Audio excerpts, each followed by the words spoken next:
महान संत और उसका शिष्य। बहुत समय पहले की बात है। एक गांव में एक प्रसिद्ध संत रहते थे। उन बुद्धिमत्ता और करुणा के कारण दूर दूर से लोग उनके दर्शन के लिए आते थे। उनका एक निष्ठावान शिष्य था जो हमेशा उनके साथ रहता और उनकी सेवा करता था।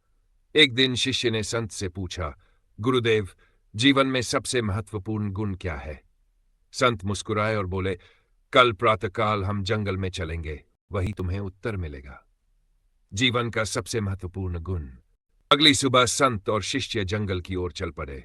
रास्ते में एक तेज नदी आई जिसे पार करना मुश्किल था। शिष्य घबरा गया, लेकिन संत ने शांति से एक मजबूत लकड़ी का सहारा लेकर नदी पार कर ली। थोड़ा आगे जाने पर उन्हें एक पेड़ मिला जिसकी शाखाएं नीचे झुक रही थीं। संत ने धीरे से उस पर हाथ फेरा और कहा, देखो, ये वृक्ष बड़ा होकर भी विनम्र है। कुछ दूरी पर एक चट्टान थी जो कठोर और अकड़ी हुई थी। अचानक तेज हवा चली जिसे पेड़ की शाखाएं तो हिल गई, लेकिन चट्टान अपनी जगह स्थिर रही। संत ने कहा, अब देखो, ये चट्टान कठोर है, लेकिन अगर कोई इसे हिला नहीं सकता तो ये भी किसी के काम की नहीं। शिष्य ने सिर हिलाया, लेकिन उसे पूरी तरह से बात समझ नहीं आई। संत की सिखावनी।